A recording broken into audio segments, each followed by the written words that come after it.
Hello ladies and gentlemen, I am Dr. Claudia Albers, Planet X research and professional physicist. And today I'd like to bring to you another one of my articles. This one is entitled Weakening Sun, Source Radiation Measurements Are Not All Solar Radiation. Now, SOURCE is a NASA satellite operating at an orbital altitude of 645 kilometers. According to NASA, the satellite is designed to measure solar radiation. But if there are sources of radiation other than the sun between the Earth and the sun, can it be assumed that source radiation measurements come directly from the sun? The answer is no. It cannot be assumed that the measured radiation is coming exclusively from the sun, and therefore we cannot infer from these measurements the state that the sun is in. Now here we see the sun being eclipsed by an object which emits X-rays. We know it emits X-rays because this is a soft X-ray image from the Yoco satellites from 2001. So this large object is seen eclipsing the sun, and therefore this is its night side, and we can definitely see it's not completely black. We see lots of brown spots here, and this shows us that it's emitting X-rays. So we have an object eclipsing the sun that is capable of emitting X-rays. This is not the only object. We can clearly see a perfectly circular outline here, indicating that there is another object. We also see part of the sun's corona in front of the object. So this object is in the sun's corona. And we see another one here. This one seems to be smaller than this one. So therefore we have three objects close to the sun, or at least two of them we know are very close to the sun because some of the sun's corona is actually in front of these objects. So we have therefore three objects that emit X-rays in these images. And of course, they are not natural objects to the solar system. So we have therefore several sources of X-rays, not just the sun, in the inner solar system. Now, since these objects are capable of emitting X-rays, it is very likely that they are able to emit radiation at other wavelengths. Now, we can actually see contours and features of this object's surface by looking at this image, which shows that it's definitely emitting X-rays. So this is also a short exposure X-ray image. The exposure length is about 1 second. And the fact that the emitted X-rays allow the imaging of the object's contour shows that these are emitted, not scattered X-rays. And we can see curved contours close to the object's equator, and this indicates its curvature. These are curved, and these also indicate that the area is slightly raised over the rest of the surface. You can see an extra layer here, and this is therefore likely to be like I said, a different layer of material covering the equatorial region of this object's surface.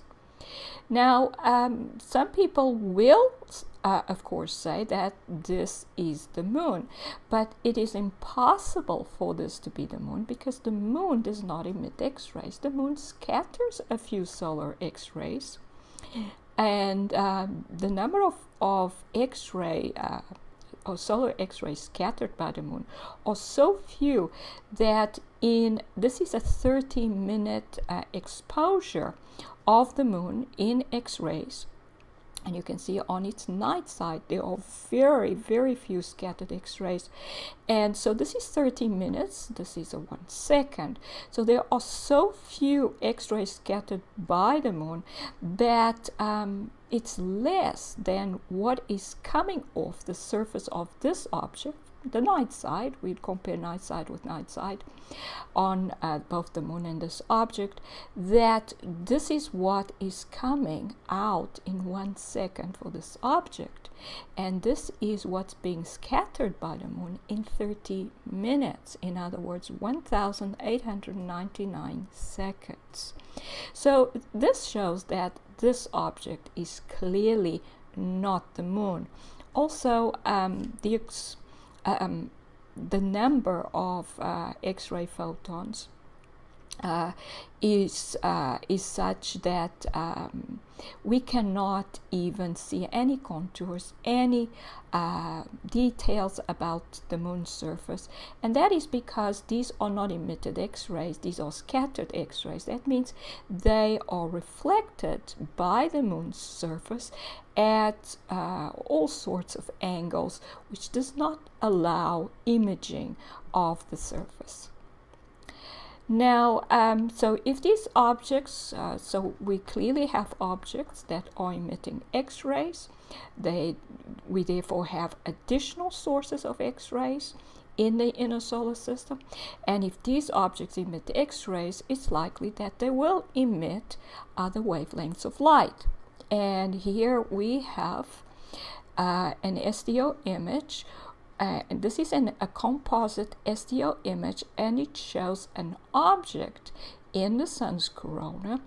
And because we can see this object, we know that it is emitting light in the wavelengths of this image, and obviously it's ultraviolet.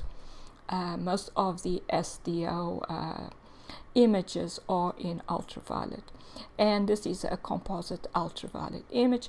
And we can see this object is clearly a spherical object. We can even see that it has stripes that are curved and clearly follow the contours, the curvature of a spherical object. So we clearly have a spherical object in the sun's corona that is emitting ultraviolet radiation.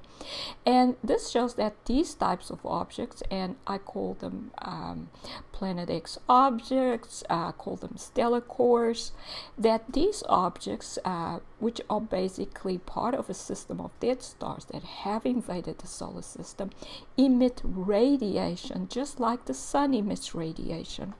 And in fact, they connect to the sun, they draw energy from the sun, and these objects are responsible for the sun having become weak and losing a lot of its ability to emit light at the same intensity it did before.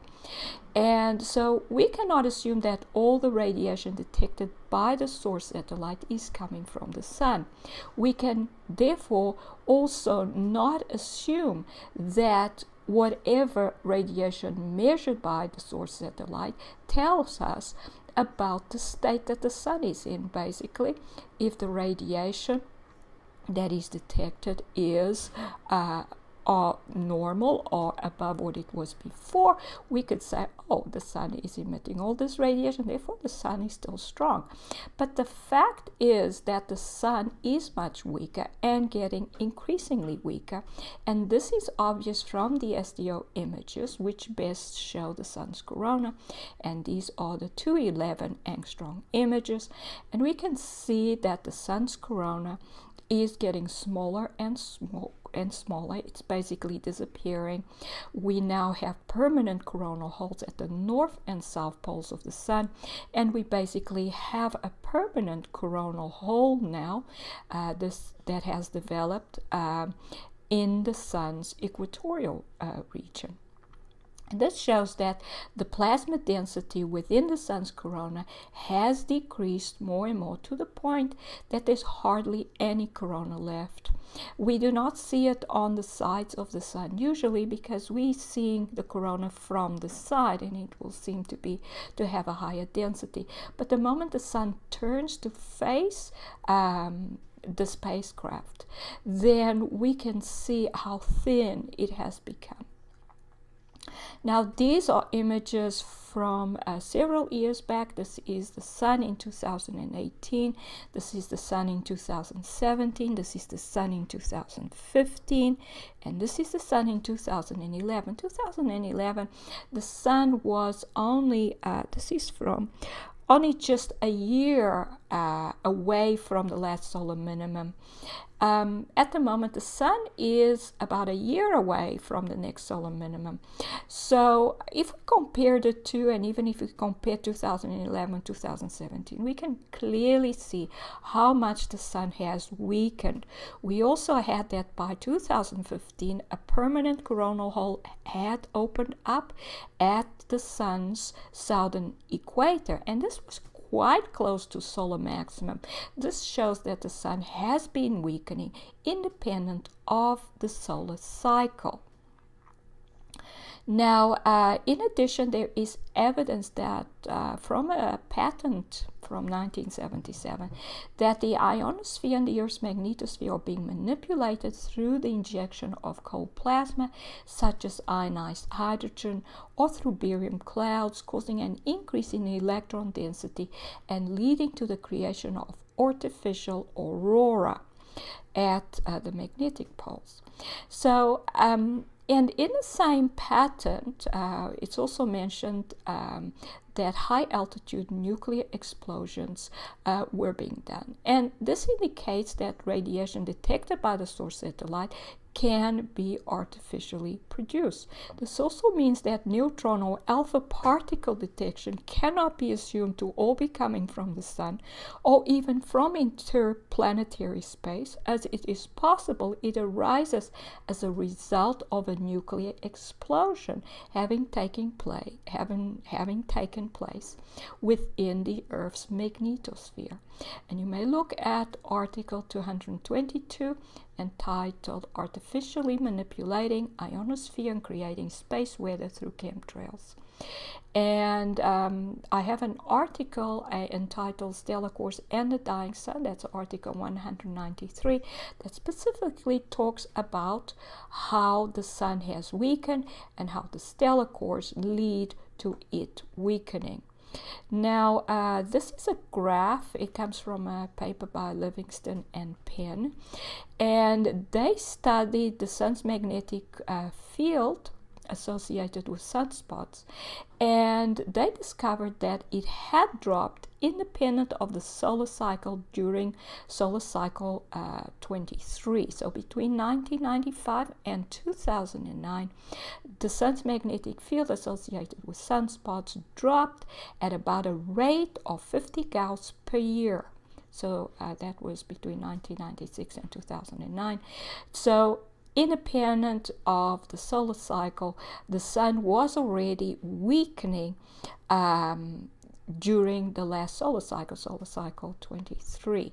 So in conclusion, it cannot be assumed that a radiation detected by the source satellite is coming exclusively from the sun, and it cannot therefore be inferred from that data that there is nothing wrong with the sun. Measurements of the magnetic field associated to sunspots had already shown that the sun was weakening independent of the solar cycle by 2009. In addition, SDO images over the years clearly show that the sun is increasingly weaker and darker, indicating that it is emitting radiation at a lower intensity.